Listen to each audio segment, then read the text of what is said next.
Hello दोस्तों, मैं Puja. Welcome back to my channel. कैसे हैं आप सब? होप सो अच्छे होंगे। तैयारी दोस्तों अच्छे से कर रहे होंगे। हम कुछ ऐसी चीज़ों के बारे में बात करने वाले हैं जो अक्सर सभी स्टूडेंट्स के साथ ये प्रॉब्लम उनको फेस करनी पड़ती हैं। आप चाहे सीटेट पेपर 1 दे रहे हो या पेपर 2 दे रहे हो, ज़्यादातर हमारे फ्रेंड्स जो हैं दोनों पेपर दे रहे होंगे, जैसा कि मेरा अनुमान है। आप सबके बहुत से जो ज़्यादा से ज़्यादा कमेंट आए हैं वो पेपर 2 के बारे में हैं। एसएसटी का पेपर, किसी को पेपर 2 का नोट्स चाहिए, किसी को एसएसटी की क्लास चाहिए, किसी को पीडीएफ चाहिए, किसी को। फर्स्ट ऑफ ऑल आप सभी को वेरी वेरी थैंक यू, क्योंकि आप सभी ने कमेंट किया। तो जितने भी हमारे व्यूवर्स हैं जो कि सीटेट के लिए प्रिपरेशन कर रहे हैं, सबसे पहले तो आप एक सवाल का जवाब दीजिए। कितने लोग हैं, ईमानदारी से बताइएगा कि आप लोगों ने अपना सिलेबस जो है नोट डाउन करके रखा है। आपको पता है कि 5 आपके जो पेपर अगर 1 दे रहे हैं तो आपको 5 सब्जेक्ट आने हैं, और जो जो भी आपका आना है आपने उसको नोट किया है। साइकोलॉजी में क्या क्या सिलेबस है, साइकोलॉजी का, हिंदी का, लैंग्वेज जो भी आपने चूज़ की हो उसका, और लास्ट में जैसे कि आपका मैथ और ईवीएस। बहुत से ऐसे लोग भी हैं जिन्होंने अभी तक कुछ सिलेबस को देखा भी नहीं होगा, ये मैं कह सकती हूँ। ऐसे भी लोग होंगे, और अगर जितने भी लोग मुझे देख रहे होंगे ऐसा कोई होगा तो ज़रूर मुझे कमेंट करके बताइएगा। अगर अभी तक आप लोगों ने सिलेबस को नोट डाउन नहीं किया है तो बहुत बड़ी गलती करते हैं फ्रेंड्स। अगर हम बात कर लें एसएसटी पेपर 2 की, तो सभी के मन में एक कहीं ना कहीं डर बना हुआ है एसएसटी को लेके। सोशल स्टडीज़ है, इसमें से हमें कहाँ से पूछेगा, इतना लेंदी आपका ये पेपर होता है जिसमें सोशल स्टडी में सारा कुछ समाहित हो जाता है, एक तरीके से हम कह सकते हैं। लेकिन उसके साथ ही हमको ये भी ध्यान रखना है कि ये सी टेट है, सी टेट का पेपर है जो आप देने जा रहे हैं। यूपी टेट, बी टेट, आपका आर टेट ये नहीं है, या फिर कोई और एग्ज़ाम ये नहीं है। ना कि आप उस एसएसटी को अगर आप जीएस से कंपेयर कर रहे हो तो सबसे पहले ये बहुत बड़ी गलती है आपकी। हाँ, सीटेट का पेपर लेंदी ज़रूर होता है, ये कह सकते हैं। पेपर लॉजिकल भी होता है, लेंदी के साथ साथ पेपर आपका क्या होता है, लॉजिकल होता है। आपका जो पेपर होता है वो रटने पे बेस नहीं होता है। कहीं से भी अगर आपने रट्टा मार लिया होगा, कहीं से भी अगर आपने कोई भी पार्ट स्किप किया होगा तो पेपर आपको समझ में नहीं आएगा। सीटेट में आपको ओनली एनसीईआरटी पे बेस्ड पेपर आना है आपका। एसएसटी का खासकर जो आपका पेपर बनता है, कह सकते हैं एक तरीके से बहुत ही ज़्यादा बोरिंग पेपर है। अगर आप प्रीवियस पेपर उठाकर अब तक नहीं देखा है तो प्लीज़ देखिए, प्लीज़ देखिए। खासकर आप अभी 2023 वाला पेपर देखिए, पिछला जो हुआ है हमारा एसएसटी का पेपर देखा आप सभी ने? हंसी आएगी, रोना भी आएगा। कुछ लोग तो डिमोटिवेट हो जाएंगे अगर एनसीईआरटी नहीं पढ़ी होगी तो।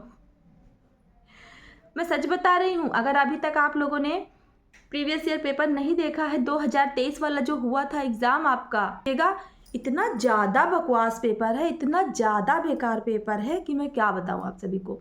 जिन लोगों ने एनसीईआरटी नहीं पढ़ी होगी, टच नहीं की होगी, पेपर उनके ऊपर से गया होगा, कुछ भी समझ में नहीं आएगा। कितना भी सभी ने लूसेंट पर रखा हो, कुमार गौरव सर की क्लास भी देख रखी हो, कुछ भी हो गया हो, समझ में नहीं आने वाला है सीटेट आप सभी के। तो जिन भी मेरे दोस्तों के कमेंट्स थे कि नोट्स का पीडीएफ दे दीजिए, देखिए मेरे नोट्स का अगर मैं पीडीएफ आप सभी को दे भी दूं, मैंने दिखाया है पिछले वीडियो में आप सभी को, मैं दोबारा से आप सभी को दिखा देती हूँ। उसमें मैंने आप सभी को ज्योग्राफी दिखाया था। बात करें, अगर आप मेरे नोट्स की बात करें, जैसे कि ये है मेरा नोट्स, ठीक है, ये है हिस्ट्री का नोट्स, जिसमें ये क्लास 6 का है, क्लास 6 का एनसीईआरटी बोले तो हमारे अतीत। ये देखिए, दिख रहा होगा आप सभी को, उल्टा दिख रहा होगा, बैक कैमरा करके दिखाना पड़ेगा। तो एक एग्जाम्पल के तौर पे देख लीजिए कि सभी की स्टडी करने की अपनी अपनी अलग ही, क्या कह सकते हैं, हैबिट सबकी स्टडी करने की अपनी अपनी अलग होती है। मेरा नोट्स में क्या हुआ, जैसे कि हमने खुद से नोट्स बनाए, वो मुझे जितने ज़्यादा समझ में आएंगे वो मेरे आप को नहीं समझ में आएंगे। कहीं ना मैंने जो पढ़ रखी हैं मुझे वो मेमोरी में सेट हो चुका है तो मैंने उसको नोट्स में नहीं किया, या कुछ चीज़ें ऐसी हैं जो मैंने शॉर्ट में करके लिख दी हैं। तो मेरे नोट्स आप सभी को शेयर करने पे थोड़ा सा प्रॉब्लम आएगी समझने में आप सभी। तो क्या करिए, अभी भी आपके पास 30 डेज है, पूरे समझ लीजिए, तो 1 मंथ है आपके पास, ठीक है।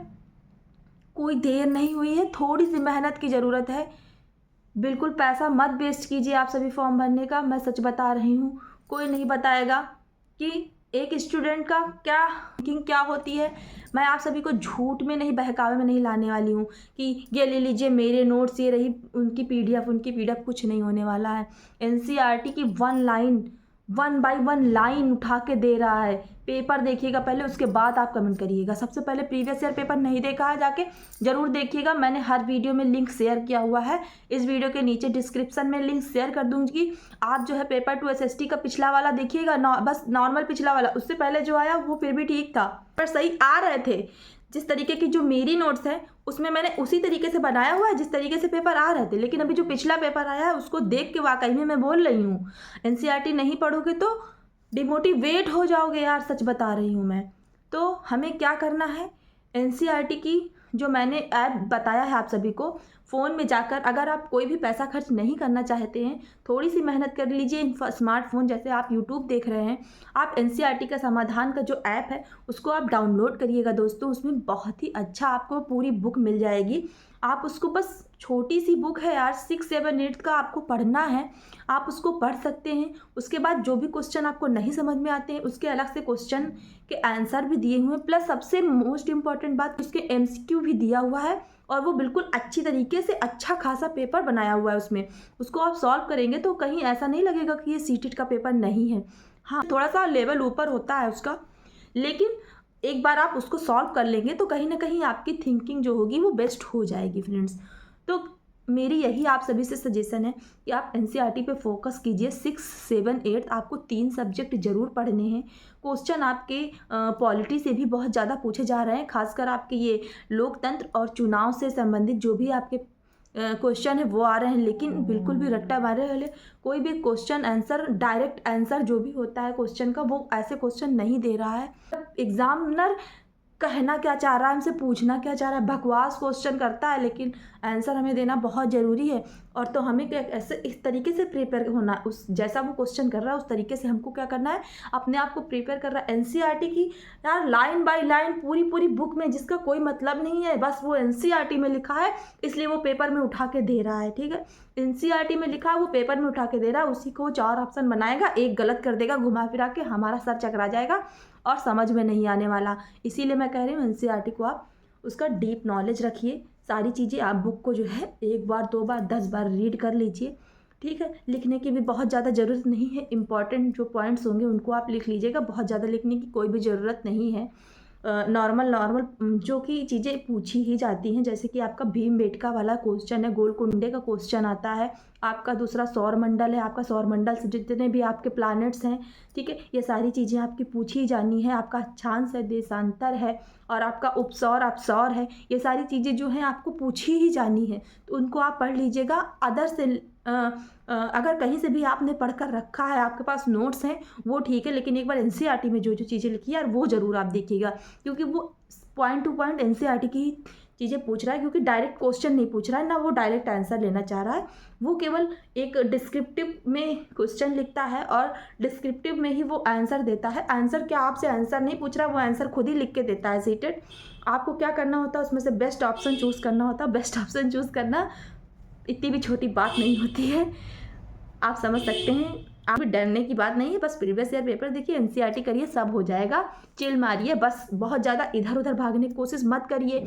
इधर उधर लोगों के पास बहुत ज़्यादा नोट्स, पीडीएफ, इन सब के चक्करों में बिल्कुल भी मत पड़िए। जितना मैंने बताया है उतना कर लीजिए, बेनिफिट होगा होगा होगा। आप एनसीईआरटी पढ़िए, उसके बाद प्रीवियस ईयर क्वेश्चन पेपर लगाइए, बाईजस ऐप डाउनलोड करके लगाइए।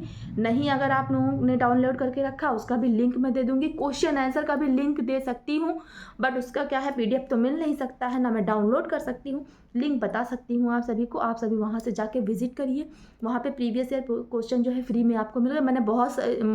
मैंने 2022 का बहुत सा गूगल पे सर्च मारा क्वेश्चन ईयर प्रीवियस पेपर ढूंढने का, बट नहीं मिला। बट बाईजस पे आपका जो है 2022 का भी क्वेश्चन आंसर है प्रीवियस ईयर पेपर सीटेट का जितना भी सारा है, तो आप वहाँ से लगा सकते हैं। बाकी 2023 का आपको गूगल पे सीटेट की वेबसाइट पे हर जगह मिल जाएगा, डाउनलोड कर सकते हैं। बाकी तो मैंने डिस्क्रिप्शन बॉक्स में लिंक दिया ही है, वहाँ से आप डाउनलोड कर सकते हैं। बिल्कुल भी निश्चिंत रहिए, हंसते रहिए, मुस्कुराते रहिए दोस्तों। बस ये ठान लीजिए कि आपको सीटेट का पेपर 1 और पेपर 2 दोनों क्लियर करना है दोस्तों। ये आप मन में रख के आज से अभी से जुट जाइए, पढ़ने में तैयारी में लग जाइए फ्रेंड्स। बिल्कुल भी पेपर को बिल्कुल भी हल्के में मत लीजिएगा, क्योंकि सीटेट का पेपर बहुत ही ज़्यादा लेंदी आता है, बहुत ही ज़्यादा लेंदी आता है। मैं क्या बताऊँ आपको, टफ नहीं कह सकते उसको, बट लेंदी इतना होता है कि दिमाग घूम जाता है आपका उन 3 घंटों में। तो थोड़ा सा ध्यान रखिएगा। फिर से कह रही हूँ एनसीईआरटी के लिए आप सभी को, मैंने सब्सक्राइब लाइक करने के लिए नहीं बोला। साथ ही साथ वीडियो को लाइक शेयर सब्सक्राइब करते हुए जाइएगा, ताकि जो भी लेटेस्ट अपडेट हो सीटेट से रिलेटेड आप सभी को सबसे पहले मिल सके फ्रेंड्स। तो मिलते हैं आप सभी से नेक्स्ट वीडियो में, तब तक के लिए बाय बाय दोस्तों।